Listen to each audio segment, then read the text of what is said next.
going to be talking about is the 5 major habits that I have found almost every successful person has.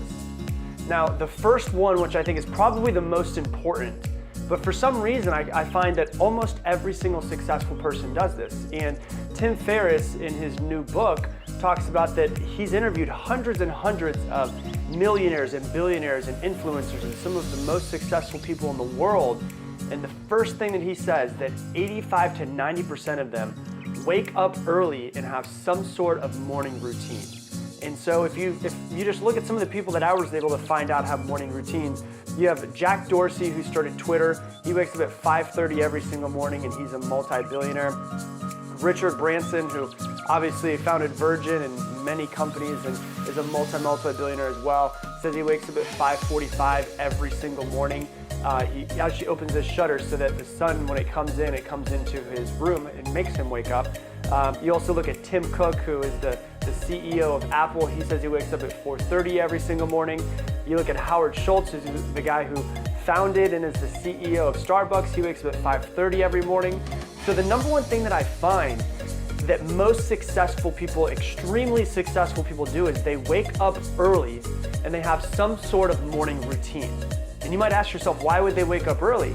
The reason why is because that's the time where they can focus on themselves. When you go into the office or you go into work, usually you're on someone else's time, whether you own your own business and you're on all of your employees' time, making sure everything's in place and everything's going the right way. Or number 2 is you're on your boss's time if you work for somebody. So if you have to leave your house at 8 a.m.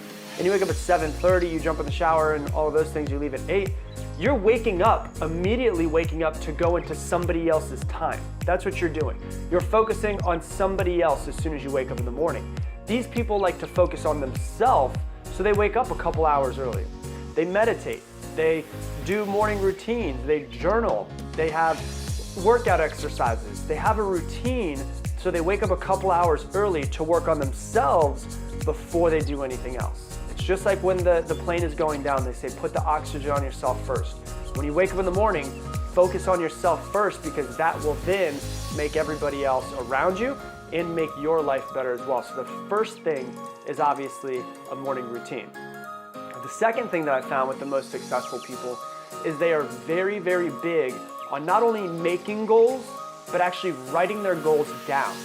And this is key because 40 years ago, Harvard did a study and they found out that out of everyone that was in their classes or students that were there, only about 3% of them actually wrote their goals down on a piece of paper. Now, some people knew their goals or what their goals were, but not all of them, only 3% of them wrote them down with a piece of pen and paper and wrote it down. And what they found 30 years down the road when they went back and looked at them was that 3% that wrote down their goals were 10 times more successful than the other 97% 30 years down the road. So if you could take a page out of their book, for some reason, writing down your goals makes it seem real in your brain. It makes you clarify exactly what you want. It makes you put a date and a deadline on exactly what you want. Sometimes it makes you look at it and say, well, now that this is on a piece of paper, I need to actually make a plan of how to hit these goals versus them just floating around in your brain.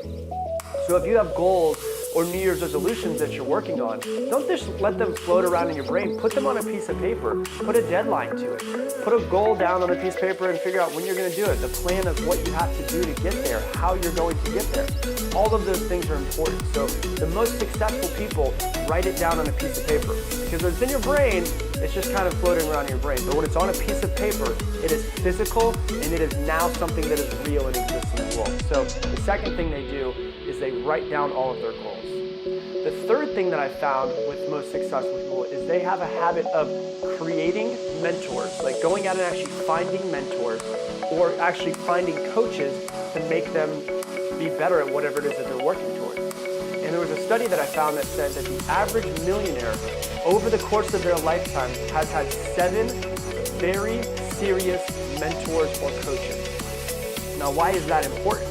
Because if you're trying to get really good at something or you're in a certain industry, why not take your time, your money, your energy and invest it into getting a mentor or a coach who's been doing it longer than you?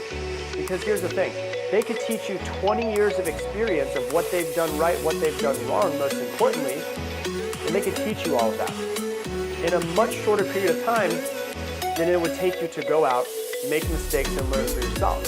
So basically what a coach or a mentor does is it shortens your learning curve. You know, what they learned in 20 years in the industry, you might be able to learn in 2 years. That gives you an extra 18 years to get better at whatever it is that you're focusing on. So if you don't have a mentor, you don't have a coach, ask yourself, how can you find a mentor or coach? Whether that's someone, a lot of people say, I wish I could find a mentor that I don't have to pay for.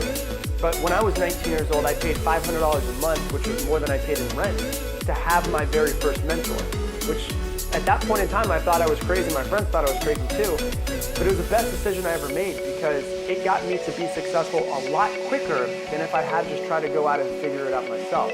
And when you pay to have a mentor versus just having a friend who's a mentor, when you have a paid mentor, they actually, because of the fact they're accepting your money, they actually feel some sort of responsibility for your success. So they're more likely to help you along the way of success and go out of their way to help you be more successful as well. So the third thing that I found for the most successful people in the world is that they always have mentors and coaches. The fourth thing that I found as far as a habit is positive self-talk. They believe in themselves. They have self-confidence. And I want to tell you this, nobody's born with self-confidence. Confidence is something that you pick up along the way to success. But what they seem to realize is that they believe in themselves, and when they believe in themselves, they're much more likely to get there. And the way that I like to think about it is this. My favorite analogy dealing with the way that we think in our mind has to do with a garden. So the analogy is, think of your mind as a garden, and you are the only person that can tend to this garden. Nobody else can. It's impossible to go out and plant strawberry seeds in that garden and expect that somehow you're going to grow tomatoes. It's impossible. You can't put strawberry seeds in the ground and get tomatoes. Just like you can't plant negative thoughts or talk to yourself negatively in your head and expect that you're just going to have positive life or a positive outcome or a positive attitude, right? You have to learn that because let's be honest, most of us are really, really harsh on ourselves. We would never talk to somebody that we love the way that we talk to ourselves in our own heads. That should not be the case though. So when you start to notice yourself talking down to yourself, you need to immediately stop it and replace that thought with something positive. Because at this point in time, if you've been talking down to yourself for a while, it's somewhat of a habit. And the only way to actually break a habit is to stop it as soon as you get into the middle of it. As soon as it starts, you try to stop it as quickly as possible. And what you have to realize is you can't always control your first thought at this point because that's your automatic thought. But you can always control your second thought. So that's something that you need to concentrate on, is to have positive self-talk, to make yourself believe in yourself more than anything else. And the fifth thing that I found for the most successful people in the world is that they read often. The average CEO reads 60 books per year. 60. So we're talking about CEOs. These are people who are already at the top of companies. Read 60 books per year. That's more than one per week. And so if you look back at the past year, how many books have you read this year? If you want to be successful, don't you think you should just take a page out of a successful person's book and follow these 5 steps and go, all right, well, if they read 60 books in a year, maybe I can read once a month. And then maybe after you start going once a month, maybe you decide I could probably do once a week or twice a month, whatever it might be. But you realize if these people are successful, there's steps to being successful. Take a page out of their book and do exactly what they do, right? These people are constant learners. And one of the things my first mentor used to talk about was Kaizen. It's a Japanese word for constant, never-ending improvement. We should all be on this journey of Kaizen, of constantly never-ending improvement, trying to improve every single day. And the people that are already at the peak of peaks, these CEOs, are still constantly trying to improve themselves and make themselves better. So don't you think that we should if we're not where we want to be at this point? So once again, those are the 5 things. Number 1 is they wake up early.